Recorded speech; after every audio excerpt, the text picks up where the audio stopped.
নমস্কার, সংস্কৃত অ্যান্ড সনাতন ধর্ম ইউটিউব চ্যানেলে সবাইকে জানাই সুস্বাগতম। তো আজকের ভিডিওতে আমরা আলোচনা করতে চলেছি শ্রীমদ্ ভগবদ গীতার কোন অধ্যায় পাঠ করলে কি ফল লাভ হয়। তো ভিডিওটি সম্পূর্ণ দেখবেন এবং অবশ্যই ভিডিওটি সাবস্ক্রাইব করে চ্যানেলটি শেয়ার করে দিবেন। শ্রীমদ্ ভগবদ গীতা আমাদের অনেকেরই নিত্য পাঠের একটি গ্রন্থ। সকালে শয্যা ত্যাগ করে স্নানাদি সেরে অনেকেই গীতা পাঠ করে থাকেন, কিন্তু আমরা অনেকেই জানি না গীতা পাঠের প্রকৃত ফলাফল কি। গীতার 18টি অধ্যায় আমাদের জীবন সাধনায় 18টি ধাপ অতিক্রম করতে সাহায্য করে।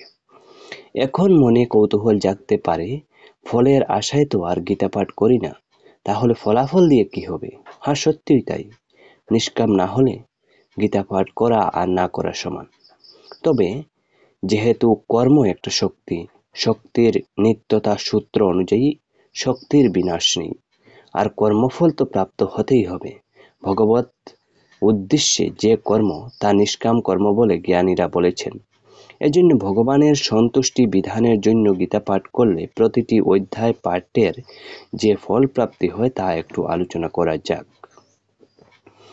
ব্রহ্ম বা সচ্চিদানন্দ ঘন পরমাত্মা কহিলেন, প্রথম অধ্যায় পাঠ করলে লোকের মন পবিত্র হয়, দ্বিতীয় অধ্যায় পাঠে নির্মলতা লাভ করে, তৃতীয় অধ্যায় পাঠে সর্বপাপ দূর হয়, চতুর্থ অধ্যায় পাঠ করলে ব্রহ্ম হত্যা ও স্ত্রী হত্যা জনিত পাপ তৎক্ষণাৎ দূর হয়ে যায়, পঞ্চম অধ্যায় পাঠ করলে চৌর্য মহাপাপ দূর হয়, ষষ্ঠ অধ্যায় পাঠে মন্দ ভাগ্য নাশ হয়, সপ্তম অধ্যায় পাঠে বুদ্ধি নির্মলতা লাভ করে, অষ্টম অধ্যায় পাঠে অখাদ্য ও অপেয়জাত সকল প্রকার পাপ দূর হয়, নবম অধ্যায় পাঠে পৃথিবী দানের মতো সমপুণ্য লাভ হয়, দশম অধ্যায় পাঠে সর্বপাপ বিনষ্ট হইয়া শ্রেষ্ঠ জ্ঞান জন্মে, একাদশ অধ্যায় পাঠে ব্রহ্মজ্ঞান লাভ হয়ে মুক্তি লাভ হয়, দ্বাদশ অধ্যায় পাঠে ভগবানের প্রতি বিশুদ্ধ ভক্তি জন্মে, ত্রয়োদশ অধ্যায় পাঠে জ্ঞানচক্ষুর বিকাশ ও তাহার শক্তি লাভ হয়,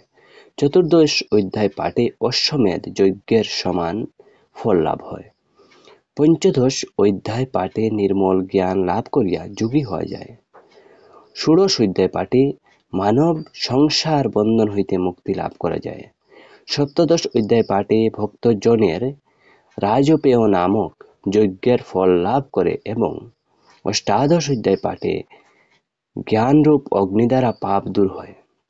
যে যত ভক্তিগত ও একাগ্র চিত্তে শ্রীমদ্ ভগবদ গীতা পাঠ করবে, গীতার অর্থ বুঝে তা আপন ব্যবহারিক জীবনে প্রয়োগ করবে, তার গীতা পাঠ সার্থক, সফল ও নিশ্চিত।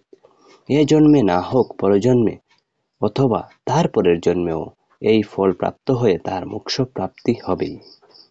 তাহলে গীতা পড়ো হিন্দু ভাই, গীতা ছাড়া শান্তি নাই, গীতার কথা রাখো স্মরণ, গীতা দিয়ে সাজাও জীবন, গীতা ছেড়ে করো না ভুল, গীতা হলো ধর্মের মূল, যত পড়বে গীতার উক্তি তত হবে পাপ মুক্তি, গীতা দিয়ে শান্তি, গীতা দিয়ে মুক্তি, গীতা পড়লে দূর হয় জীবনের সব ক্লান্তি।